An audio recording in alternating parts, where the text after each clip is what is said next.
تو یہ لوگوں کی اپنی خواہشات ہیں، زبان پہ جو کہہ دیے لوگ وہی مان گئے. میں نے دیکھا ہے کہ بعض اوقات لوگ 1 گھنٹے کی تقریر سننے کے بعد بھی پھر بھی کہتے ہیں نہیں اصل ہمارے خاندان میں وہ واقعی منحوس ہے، فرق تو پڑتا ہے. جب اللہ کے محبوب نے کہہ دیا لا تجارہ، کوئی منحوس نہیں ہے، نہ دنوں میں منحوس، نہ ساعتوں میں منحوس، نہ افراد میں منحوس، ہمارے الو بھی منحوس نہیں ہے. تمہارے اندر کی برائیاں ہیں جو مجسم ہو کے تمہارے سامنے آتی ہیں، اس لیے کوئی منحوس نہیں. ہمارے والدین نے بچپن میں ہی ہمیں یہ باتیں اچھی طرح سے ازبر کروائیں اور ہماری تربیت اس طرح کی کہ ہم الحمدللہ کبھی بھی ذوف الاعتقادی کا شکار نہیں ہوئے. تو آپ بھی اپنی اولادوں کی ابھی سے ایسی تربیت کریں کہ ان کا توکل اللہ پر ہو، ان کا توکل اللہ کی بابرکت ذات پہ ہو اور وہ اسی پہ بھروسہ کرنے والے ہوں. جب اس پہ بھروسہ کرنے والے ہوں گے تو زندگی سوکھی گزرے گی. کبھی مشکل آ بھی جائے گی تو پریشانی نہیں ہوگی کہ دیکھیے کبھی خنداں کبھی گریاں، کبھی اللہ کچھ عطا کرتا ہے کبھی کچھ عطا کرتا ہے. وہ محمود غزنوی کو بوڑھے لوگ محبوب تھے لیکن سب سے زیادہ محبوب ایاز تھا. تو ایک دن اس نے اس کو خربوزہ دیا تو وہ چٹخارے لے کے کھا رہا تھا. بادشاہ نے چکھا تو وہ کڑوا تھا. کہا ایاز یہ تو کڑوا ہے. تو کہا کہ حضرت ہاں کڑوا ہے. تو کہا کہ تم مزے سے کھا رہے ہو. کہا ساری زندگی ساتھ سے میٹھی نعمتیں کھائی ہیں، آج ایک کڑوا مل گیا تو پھینک دوں. جب اس پہ توکل ہوگا تو کبھی تکلیف آئے گی تو بندہ کہے گا کوئی بات نہیں، جے سونا میرے دکھ وچ راضی تے میں سکھ نو چولہے ڈاواں. تو بندہ کہے گا ٹھیک ہے کوئی بات نہیں ہے، یہ اس پہ بھی میں خوش ہوں. تو جب توکل اس پہ ہوگا تو پھر بندہ اس تکلیف میں بھی لذت لینے کا راستہ نکال لے گا. اور اگر یہ ہو کہ اس منحوسہ کی وجہ سے یہ سب کچھ ہوا، پھر کچیچیاں چڑھیں گی اس کے اوپر کہ اس نے یہ کیا ہے، مار ہی دوں قتل کر دوں، اس کو چھوڑوں نہ، زمین پہ رہنے کا حق ہی چھین لوں اس سے کہ اس منحوسہ کی وجہ سے یا اس منحوس کی وجہ سے یہ ہوا ہے. کوئی کسی کی وجہ سے نہیں ہوتا، یہ ہماری اپنی بدعمالیوں کی سزا ہے. اگر کوئی ہمیں نقصان در نقصان ہو رہا ہے تو توبہ کریں. 70,000 لوگ ایسے ہیں جو بغیر حساب جنت میں جائیں، ان کا کوئی حساب نہیں ہوگا. اللہ اپنے کرم سے انہیں یوں ہی جنت عطا فرمائے. صحابہ نے عرض کی یا رسول اللہ صلی اللہ علیہ وسلم وہ کون ہے؟ تو آقا کریم نے شرط میں کانو لا یکتوون، یہ وہ لوگ ہیں جو اپنے جسم پہ داغ نہیں لگاتے، مخصوص نشان جسم پہ لگا لیتے ہیں. یہ فلاں بزرگ کی نشانی ہے، یہ فلاں جو ہے وہ شہید کی نشانی ہے. اللہ نے جب تمہیں سالم الاعضاء پیدا کیا ہے تو اپنے بدن کو تم کیوں نشانی؟ اس نے ساری نشانیاں لگائی ہیں. اس کی نشانیاں اتنی پکی ہیں کہ اس نشانیوں میں فرق بھی نہیں لگتا نا. یہ تمہارے انگوٹھے کی نشانی ہے. 6 ارب انسانوں کو لے آؤ، نشان انگوٹھا لے آؤ، کسی ایک کا بھی نہیں ملے گا. یہ نشانی تمہارے رب نے لگائی. جیسی صورت تمہاری ہے ایسی صورت کسی اور کی نہیں بنائی. تمہیں منفرد بنایا اس میں. پوری کائنات میں سارے لوگ تمہارے جیسے ہیں لیکن تم پھر بھی الگ دکھائی دیتے ہو. سب کی 2 آنکھیں، سب کا ناک، سب کے ہونٹ، سب کا رنگ ملتا جلتا، لیکن سب کی شکلیں الگ ہیں. یہ زید ہے، یہ بکر ہے، یہ عمر ہے، یہ آس ہے، یہ فلاں ہے. دوسرے وہ ولا یسترقون، اور وہ رکیہ نہیں کرتے. یہ چھو منتر جادو ٹونا ہر وقت عاملوں کے پاس بھاگے پھرتے ہیں اور وہ انہیں جو ہے وہ غلط سلط ٹوٹ کے ٹونے بتاتے ہیں اور وہ کرتے رہتے ہیں. عجیب لوگوں کے نفسیات ہوتے ہیں، صبح سے لے کر شام تک اسی چکر میں رہتے ہیں، پھر ساری زندگی ان توہمات سے نکل ہی نہیں پاتے.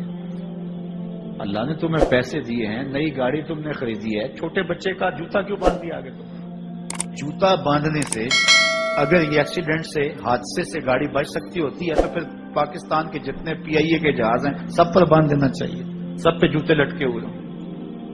عجیب تم نے فلسفہ تراشا. کسی نے جو ہے وہ کالی رنگ کی پٹی باندھ دی نیچے جس سے اس کو نظر نہیں لگے گی. گھوڑے کے پاؤں کے نیچے جو کھری لگی ہوئی ہوتی ہے کچھ لوگوں نے اپنے گھروں میں وہ باندھی ہوئی ہوتی ہے کہ اس سے ہمارے گھر کے اندر کوئی مصیبت نہیں آئے گی، کوئی تکلیف نہیں آئے گی. کسی نے ہنڈیا اپنے گھر کے اوپر الٹی رکھی ہوئی ہوتی ہے، یہ ہنڈیا بچا لے گی. اور میاں ہنڈیا کیا بچائے گی تجھے؟ اللہ کے قہر سے کچھ نہیں بچا سکتا.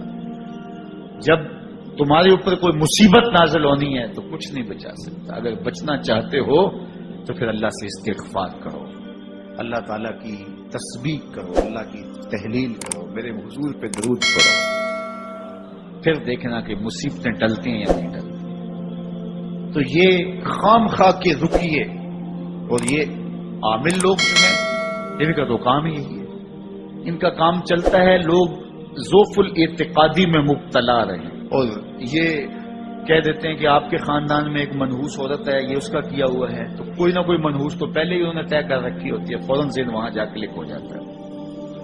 اس کا نون سے نام شروع ہوتا ہے، اس کا کاف سے نام شروع ہوتا ہے، اس کا جیم سے نام شروع ہوتا ہے، تو پورے خاندان میں کسی کا نام کاف، نون یا جیم سے تو شروع ہوتا ہی ہوگا، یا دوستوں میں، تو فوراً ذہن جو ہے ادھر منتقل ہو گیا۔ اب یہ بابا جی نے بتا دیا ہے، ہاں ہاں ہاں اس نے یہ بات کی تھی، کچھ باتیں یاد آنے لگی، اس کاف سے شروع ہونے والے نام کے ساتھ نفرت پیدا ہو گئی۔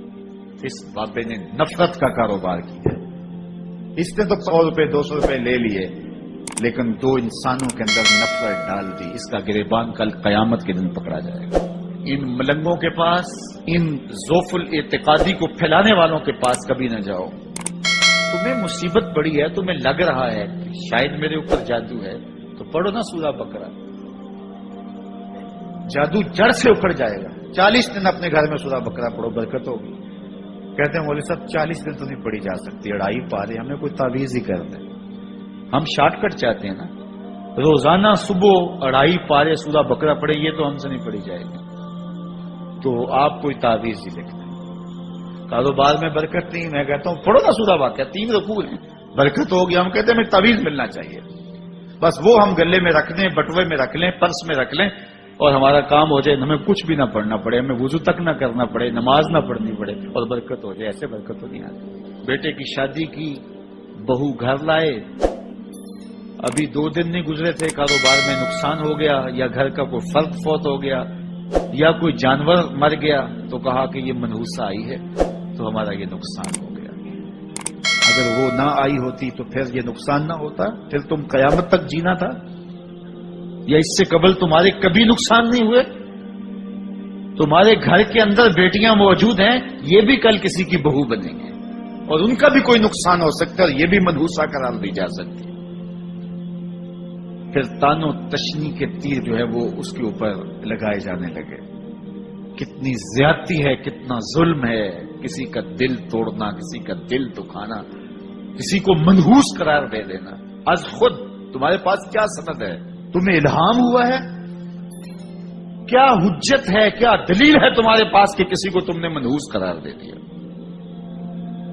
کتنا مکار ہے انسان، اپنی بدعمالیوں کو، اپنی نیت کے کھوٹ کو، اپنی نیت کی کوتاہیوں کو، اپنی سستیوں کو، اپنے عمل کی کمیوں کو دوسرے کے اوپر مڑ دیتا ہے۔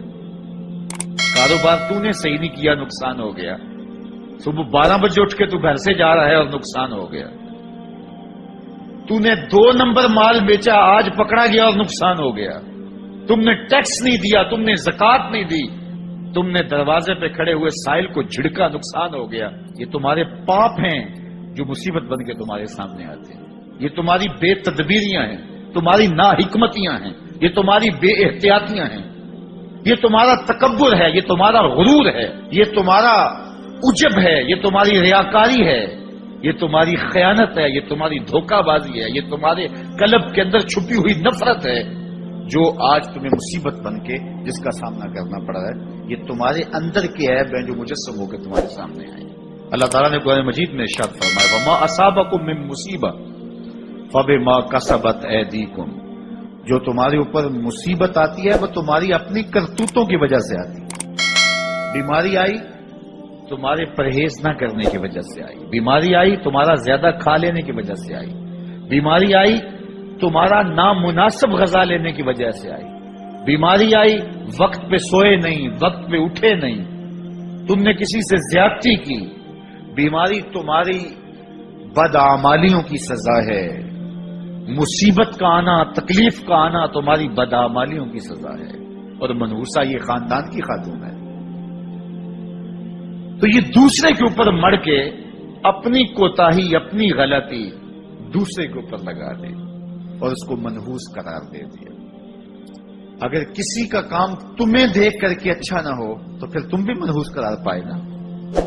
اگر آج تم کسی کی بہن کو، کسی کی بیٹی کو منحوس قرار دیا ہے اور خاندان کے اندر اس کو منحوس مشہور کر دیا ہے، تو اگر کوئی یہ مشق تمہاری ماں پہ کرے، تمہاری بہن کو منحوس قرار دے دے، تمہاری بیٹی کو منحوس قرار دے دے، تو تمہارے دل پہ کیا گزرے گا؟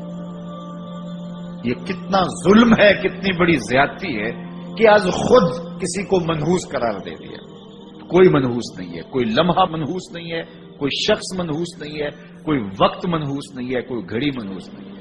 مصیبت کا آنا، تکلیف کا آنا تمہاری بدعمالیوں کی سزا ہے۔ لیکن قرآن نے کیا خوب بات فرمائی، وَيَعْفُو عَنْ كَثِيرٍ، ابھی تو بہت ساری باتیں ہم معاف ہی کر دیتے ہیں۔ تم نے کوئی گناہ کیا، پھر تمہارے ہاتھ اٹھ گئے، ہم نے معاف کر دیا۔ تم نے کوئی گناہ کیا، تم نے صدقہ کیا، ہم نے معاف کر دیا۔ تم نے کوئی گناہ کیا، تم نے سجدہ کیا، ہم نے معاف کر دیا۔ تم نے گناہ کیا، تم نے وضو کیا، ہم نے سارے گناہ جھاڑ دیے۔ تو کچھ اعمال ایسے ہیں کہ جن کی سزا بھگتنی پڑتی ہے لازم، لیکن زیادہ عمل ایسے ہیں اللہ فرماتا ہے ہم زیادہ یوں ہی معاف کر دیتے۔ اور اگر ہم سارے معاف نہ کریں تم چل ہی نہ سکو، زندگی تمہاری گزرے ہی نہ، اتنی مصیبتیں تمہارے اوپر ٹوٹ پڑے، لیکن تم وہ منحوسہ کو قرار دے کے اپنے اوپر سے ٹال رہے ہو، فلاں منحوسہ اس لیے یہ سب کچھ ہو رہا ہے۔